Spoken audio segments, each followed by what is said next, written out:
everyone. This is the first piece of the melody book that you have to play on the test. This is the Battle Hymn of the Republic. Please be very careful with how we have to play this.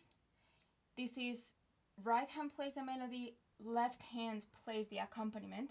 It's not play and sing, so be very careful with that. The left hand is gonna play what we call boom chick accompaniment, so this kind of accompaniment in which we play the root note first and then the rest of the chord, and the right hand will play as written. We don't have to transpose this piece. We're going to play it in G major as written. Okay? I'm going to play just a couple of lines so that you have an idea of how this sounds, and then we will break it up so that you know how to practice it.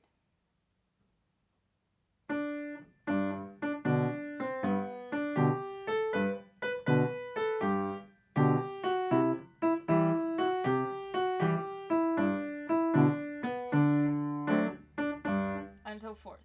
Okay? The pattern continues throughout the whole piece, except for the last two measures of each section. That is, line 4 measures 2 and 3, and the last line measures 3 and 4. In those measures, we're going to play a chorale style.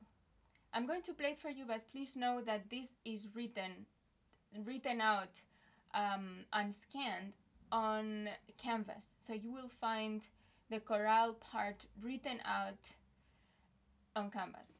It's under Files. So this chorale part will be... So we won't play that accompaniment there. The left hand will play single notes, and the right hand will play chords as close as possible to where you left. So the right hand is doing... In order to have the melody on the top, the only option we have is to play C and E on the bottom. In order to have the G on the top, the only option is to play B and D on the bottom. In order to have the F sharp on the top, this is the only option. Feel free to play the A on the thumb, but if not, C, D, F sharp is fine. And back to this, okay? This is an introduction, so don't worry, I know I'm going fast, but we will break it up when we practice it hand separately. So just to summarize, left hand boom chick accompaniment, except for those measures I mentioned, the lyrics there are "His truth is marching on," and this is where we will play a chorale style, okay? All right, let's first take a look at the left hand. The left hand is going to play in this octave, so this is 2 G's from middle C. The reason is that if we start on the first G down from middle C, it will clash with the right hand, okay? So we will start here. The first thing you have to do is play triad chords in order to move around. We're going to play throughout the song root positions the entire time except for those chorale style measures, okay? So I'm going to just play triad chords right now.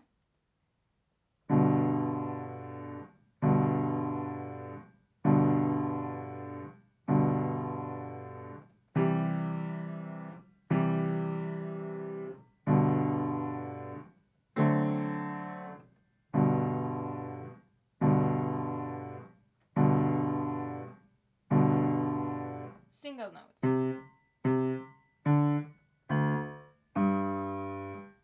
The same thing repeats on the refrain. Now, as you noticed, I am playing in every first and third beats of each measure. So basically every half note I have to play a chord. When we translate that into the boom chick accompaniment, that means that we will play the bass at every first and third beats.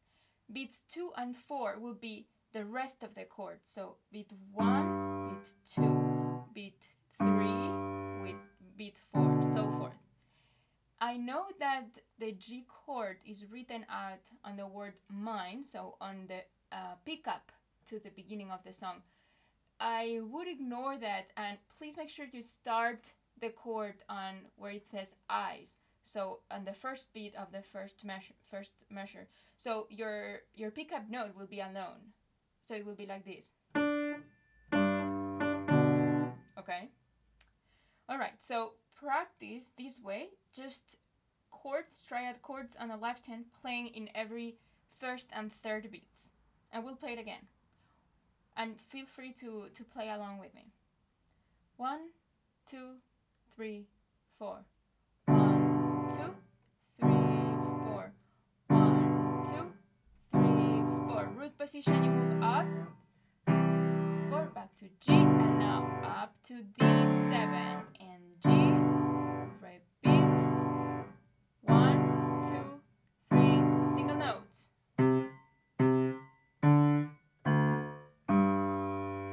Okay.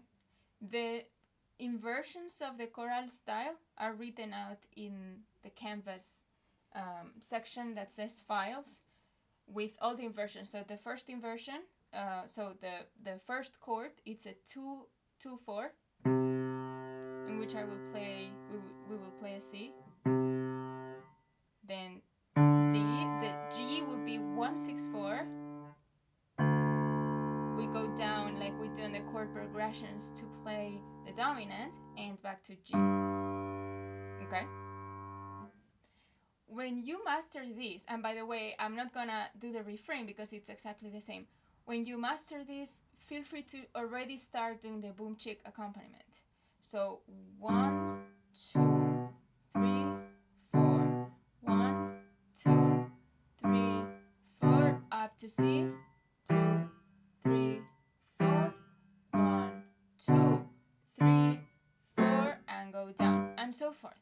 As you can see, the first measure of the third line has a faster harmonic rhythm. That means that instead of having the same chord for one measure, you have two different chords in one measure. So you have to practice it first in triad chords, especially when you go to the dominant chord, in which you have to open up the hand a little more. We were doing a triad chord here. Now the hand has to open up for this chord. You might be wondering, why can't we do this, right? Well, we will see that when we put it together. And so it's gonna seem as if there's gonna be a clash, but it's gonna be fine.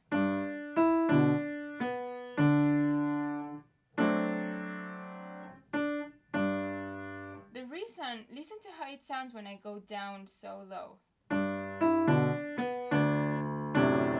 This is the problem.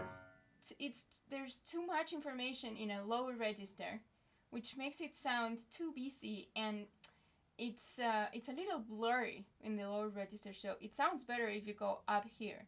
So I remind you, we are on the third line, first measure.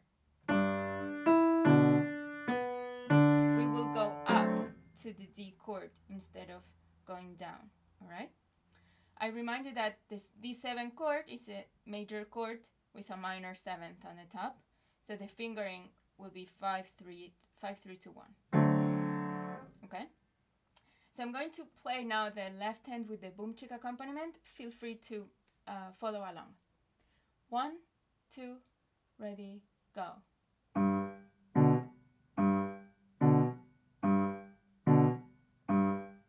C major. Now faster harmonic rhythm.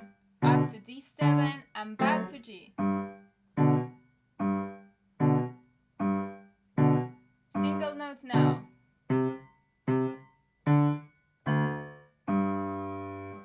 And then you will continue with the same thing on the refrain. Okay, I hope this is clear. Now let's move on to the right hand. The first thing you have to do when you play a right hand in the melody book is to write down the fingering. This is very important. The first fingering marking is written out for you. There's a third finger marking on the first note and the pickup note.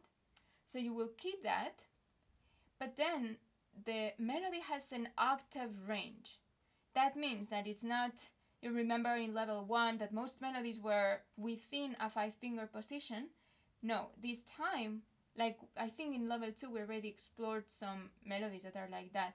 You're going to have an open hand ready to play within the octave range. So that's why when we start,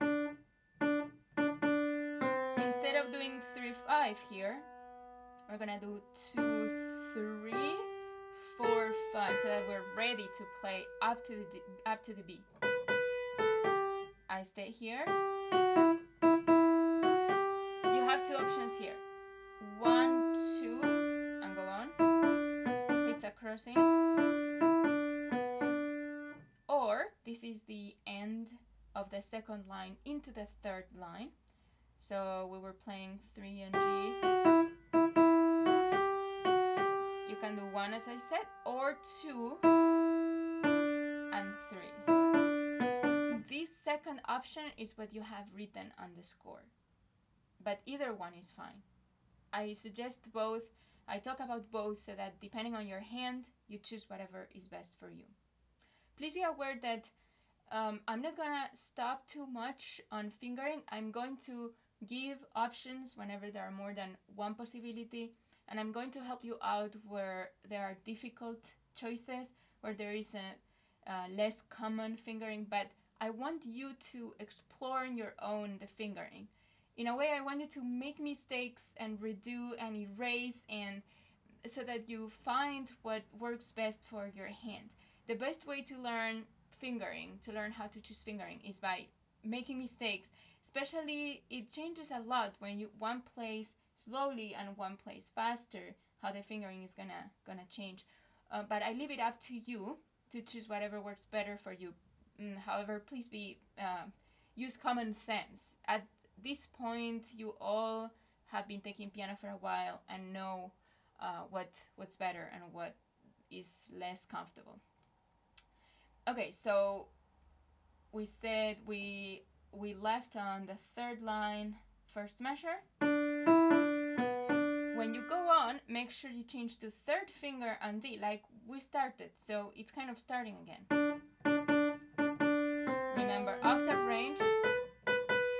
Now here, change to 4 so that you're ready to play your chords. Again, these chords are on canvas.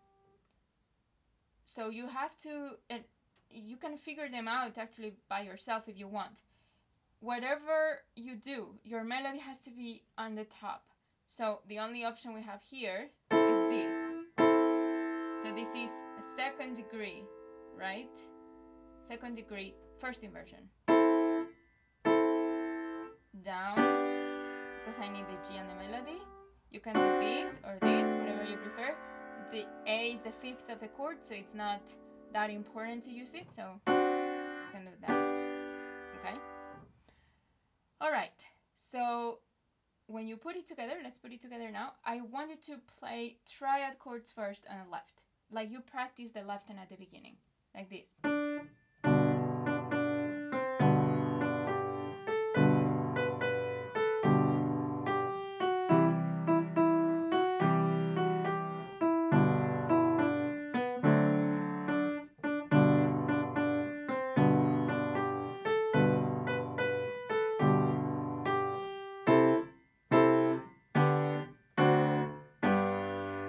Okay, and when you feel ready to do that, you will play with the boom check accompaniment.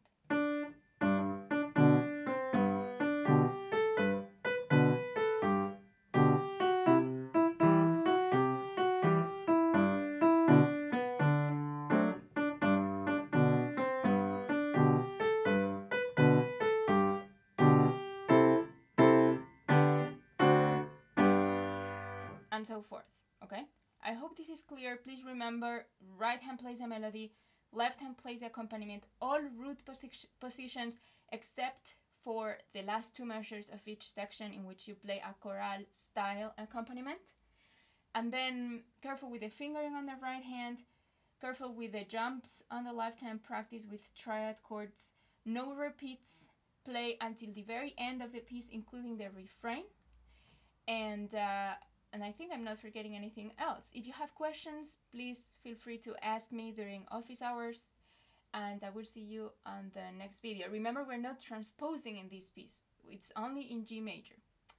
Thank you very much. I'll see you on the next melody book piece.